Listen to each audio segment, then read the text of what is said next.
Cristóbal Colón descubrió América para la corona española en 1492. Esta súbita ampliación del mundo había puesto sobre España una responsabilidad de dimensiones desconocidas y la obligó a dedicar su tiempo y esfuerzo en gobernar un enorme amasijo de razas, lenguas, religiones y culturas. Sin embargo, a lo largo de los 4 siglos siguientes iría perdiendo poco a poco lo que constituyó el mayor imperio colonial jamás conocido. Desde finales del siglo XVI, los conflictos internacionales se caracterizaron por extenderse fuera del ámbito europeo y ser de tipo colonial. Y así como en siglos anteriores las contiendas dinásticas se habían ventilado fundamentalmente en escenarios europeos, será a partir del siglo XVIII cuando adquieran una importancia creciente los territorios americanos. Las luchas independentistas desarrolladas por Bolívar, San Martín y otros caudillos americanos fueron mermando la extensión del imperio español en América, quedando a mediados del siglo XIX únicamente Cuba y Puerto Rico.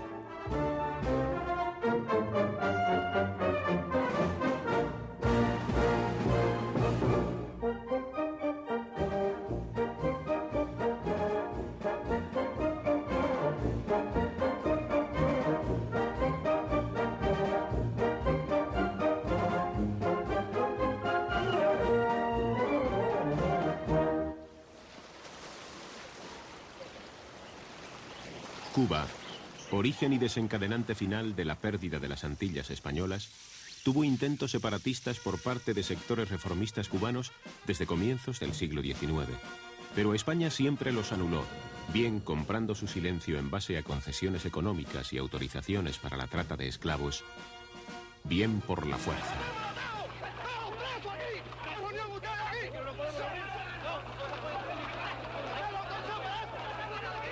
En estos intentos emancipadores de los territorios antillanos cobra especial interés la relación existente entre los independentistas cubanos y las sociedades secretas que operaban entonces, especialmente la masonería.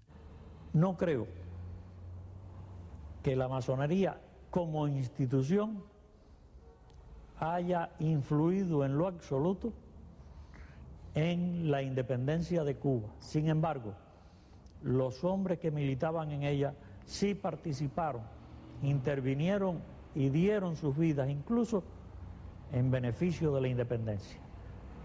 Aclaremos que una cosa es el masón actuando como ciudadano y otra cosa es la institución que no interviene en ningún proceso de tipo político ni religioso. Por ser estos dos los puntos principales que dividen a los hombres y por lo tanto son totalmente ajenos a los fines de la masonería. Sin embargo, muchas veces se confundirán los términos y provocará que la masonería se asocie a independentismo y sea prohibida o atacada por las autoridades oficiales.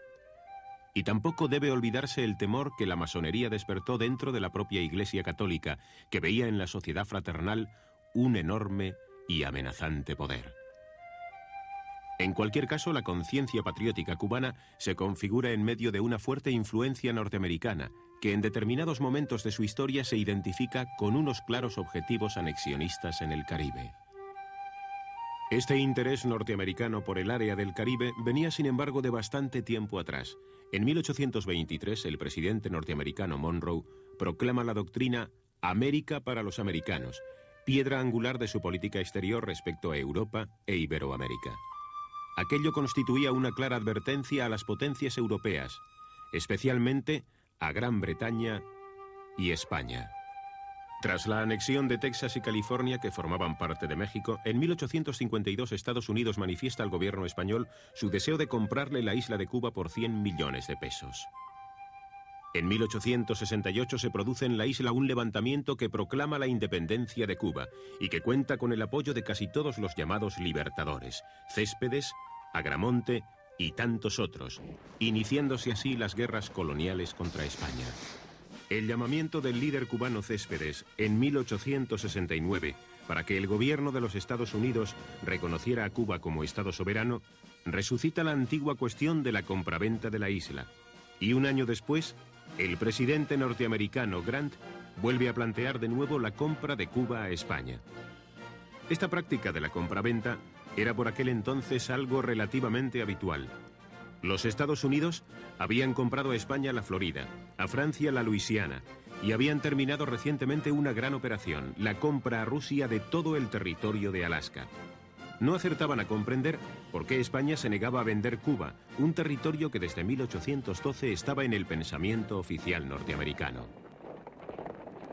A España, tras haber sofocado la sublevación en Cuba y sufrir durante 10 años un enorme desgaste en vidas humanas y en dinero, se le presenta en 1895 otro levantamiento preparado por José Martí, líder cubano indiscutible. Aunque con su muerte ese mismo año, la revolución perdería un bastión importante, Maceo y Gómez retomarán la lucha que se extiende de forma incontenible por el oriente de la isla. El interés que España tenía en Cuba era por partida doble. Por un lado, la colonia era el mayor mercado de exportación que tenía. Cuba era, además, uno de los territorios más ricos de España, y de su creciente progreso habla por sí solo poseer ferrocarril desde 1837, es decir, 13 años antes que en la metrópoli. Por otro lado, existía un evidente interés político. España no deseaba otorgar mayor libertad y autonomía a la isla.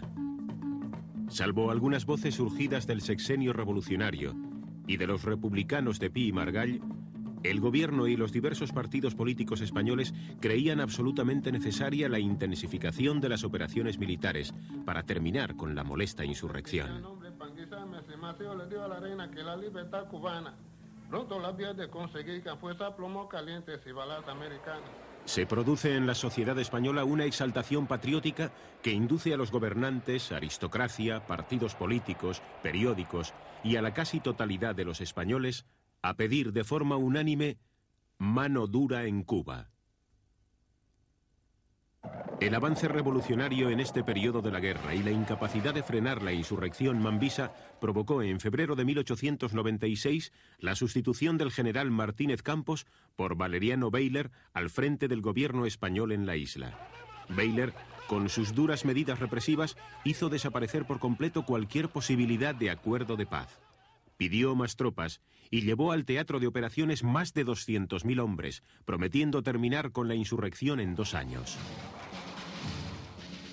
El gobierno español había prometido gastar hasta la última peseta y derramar hasta la última gota de sangre por defender el territorio de Cuba.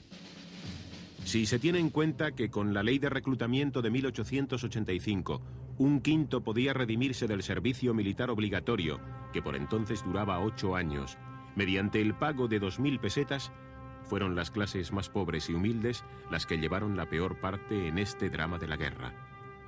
Muchas familias no podían pagar esa exorbitante cantidad, y otras, algo más afortunadas, hipotecaban propiedades y bienes por el resto de sus vidas, con tal de evitar el envío de sus hijos a un lugar de donde solo 1 de cada 2 españoles regresaba.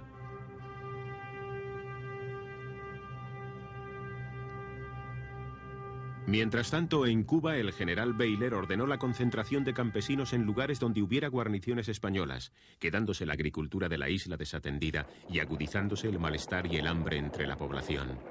Los cubanos, por su parte, estaban practicando la guerra económica a través de la llamada Campaña de la Tea, es decir, la destrucción